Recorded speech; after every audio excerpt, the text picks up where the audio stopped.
house. I'm here ready to continue reading our book today, The Kid Who Came from Space. So, chapter 14. This next bit is super sad. I'm just saying that to warn you, because there is almost nothing worse than reading about someone else's agony. Dad, Mam, Gran and I were in total terror about Tammy that night, as Christmas Eve tipped over into Christmas Day, and all of the usual celebrations stopped. I don't think anybody slept much.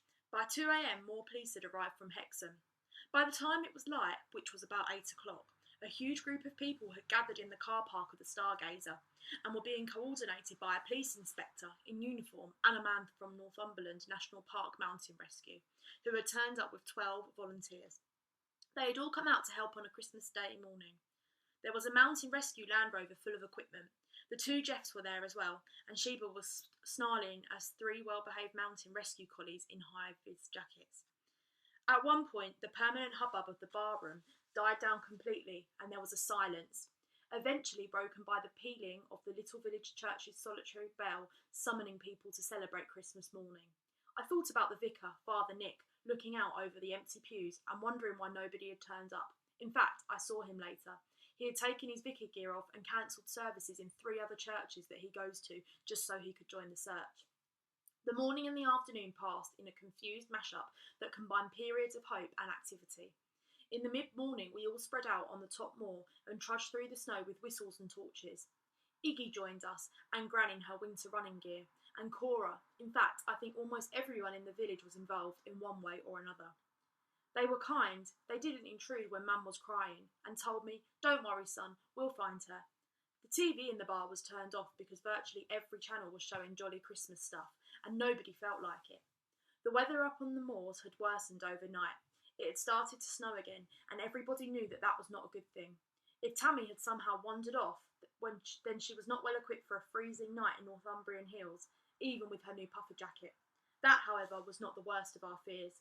There were worse options that nobody wanted to say out loud, in case saying them out loud would somehow make them true. That afternoon, when we would normally be watching a funny film and eating sweets, I sat with Mum in the bar with its Christmas decorations and switched off tree lights, which suddenly looked like the saddest, most pointless thing in the world. We looked out of the pub window, which Tammy and I had sprayed with fake snow a couple of weeks earlier, and we watched as the people who run the sailing school on the other side of the reservoir pulled into the driveway with a small boat on a trailer with an outboard engine. We knew what that meant. We knew it meant there was a possibility that Tammy had entered the water and not come out again. Drowned, in other words. Nobody needed to say anything, but when Mum collapsed in sobs, I did too, while Gran sat beside us and stared straight ahead, shaking her head sadly. "There's shepherd's huts on the moors, you know," said Gran eventually. "They're a bit further from where we searched. Perhaps Tammy—" "Then the Trask boys have been up there already on their quad bikes," said Mum, flatly. I thought the most likely thing, but I could hardly bear to imagine it, was that Tammy had been kidnapped. But why? I could not work it out, and I don't think Mum could either. Hours passed. The mountain rescue teams returned. The police continued to make inquiries, and more police cars arrived, and a police Land Rover. An ambulance turned up in case they found Tammy and she needed treatment.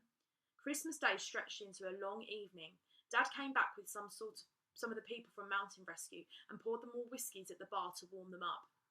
He had one himself, and then another, and another. When it got late, some people drifted back to their houses and their elderly relatives, and their ruined Christmas dinners, and their little children who had not been told what had happened so as to not spoil their day.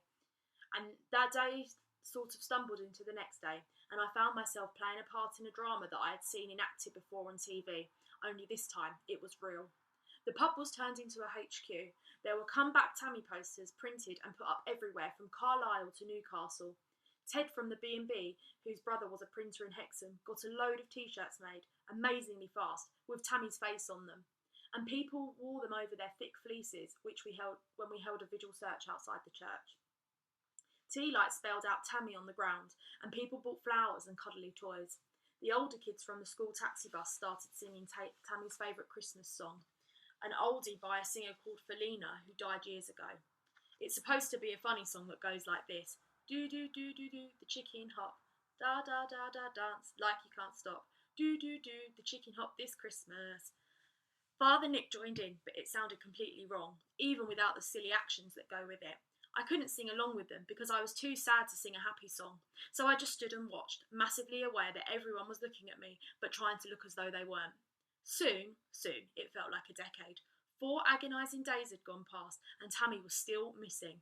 And still I felt, deep inside me, so deep inside me that I couldn't even know if the feeling was real, that Tammy was alive, somewhere.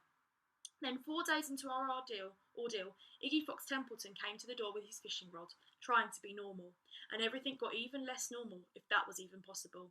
For that was when we met Helly Ann, the strange, smelly creature who said she knew where Tammy was, and that we had to tell no one. I wasn't at all sure what to do, and I'm not sure you would have been either. Part 2, Helly Ann's story. Chapter 15, Helly Ann. Alright, do you want the long story of how I came to Earth, or the short story? I shall give you the short story. The long story you will have to pick up along the way, assuming we get there. At present there are no guarantees. Anyway, here is the short story. I, Helly Ann, am 11 years old and from another planet to yours. I know, it will become clearer later. This is the short version, remember? I live in a world where human beings like you, but not like me, for I am not a human being, are exhibited in zoos. I think this is wrong for so many reasons, and I must do what I can to put it right. And that is how I ended up crossing the universe with 2 boys and a chicken. A note on the translation. I wrote my part of the story in my native language, and it was translated into English by Philip. I now know that Antholon does not sound much like human language. To you it sounds more like a series of grunts and squeaks and sniffs. My Earth friend Ignatius Fox Templeton, Iggy, told me, I sound like a pug being strangled, and he and Ethan Tate did not stop laughing for 42 seconds. Where the exact word does not exist, Philip, a robot, has tried to choose the nearest equivalent word so as not to interrupt the flow of the story. By the way, he is not a metal robot that walks around with a face and flashing lights. He is more, well, you will find out. Chapter 16. We are, like you, in many, many ways. For a start, we look quite like you. Not exactly like you, but still rather similar. I have 2 legs, 2 arms, and a head, and I walk upright. I also have a tail, but that's not really important. It is hard, however, not to focus on the ways we are different. So let's get the basics out of the way, shall we? I suppose the main thing is that we are much, much more intelligent than you are. I'm sorry if that seems rude, but it is a fact, and facts are important. To us, you are about as intelligent as Iggy's pet chicken. This is why most people think it's alright to keep you in a zoo. My home, my planet, is so far away from you that if I were to write out the number of kilometres it would take the rest of this page, starting with 950 and following it with 0 after 0 like this. Number there. And so on to the end of the page and maybe beyond. Of course, writing it out implies that there is not only distance between us, but we do not calculate it like that. We measure both distance and time. They are related, as your Albert Einstein pointed out more than 100 years ago. Plus, a quantum dimensional shift that enables us to travel faster than the speed of light. Although we do not really. It is a dimension thing that, so far, is beyond your understanding. To be honest, I'm not completely certain I understand it myself, although I do not usually admit this. Think of it like this. Can you explain to me how your televisions work? I thought not. Intra-universal shift is like that to me. I'm happy to accept that it works, and to use it without knowing all of the details. Our world is clean. We have access to limitless energy that does not pollute. It's conflict-free. We fight no wars because we have everything we want, and the advisor makes all the decisions on behalf of everyone.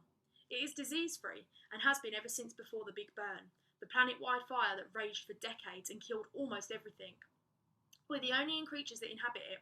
The last animals were almost all successfully eradicated centuries ago, and those that were not perished in the Big Burn. The functions that some lower creatures performed, such as digesting waste products or enabling crop growth, have since been carried out efficiently, safely and hygienically by synthetic robots. Compared with you, we are short-lived. 30 years as defined by the revolution of your Earth around your sun is very old and is the practical limit of our bodies. At 11 years old then, I have lived about a third of my life. I finished school at 7 and I live independently. So at 11 years old, I'm really, as you would say, grown up. It was as a grown-up then that I found myself coming to your planet, to a small settlement on an island called Britain. This was a dangerous idea, not because of the intra-universal shift, which I believe you call space travel. That is unremarkable, although prohibited by the advisor. No, it is the reason I was coming that was dangerous. You see, I had what you would call a mission, a highly risky mission to rescue a girl from a human zoo on my planet, a gazillion miles from Earth, that is a number made up by Iggy, and take her home. If I failed, that is, if I was caught, I would be put to sleep for most of the rest of my life. Not only that, but the human being in her miserable enclosure would die in misery, and her parents and brother would live in misery, and that was not something I was willing to let happen. And it was all because I have a heart which gives me feelings. All of which makes it a shame that I did fail to rescue the girl and ended up travelling to Earth alone. You see, my mission did not get off to a good start. Okay, I'm going to stop there for today. I hope you enjoyed our next part of the book.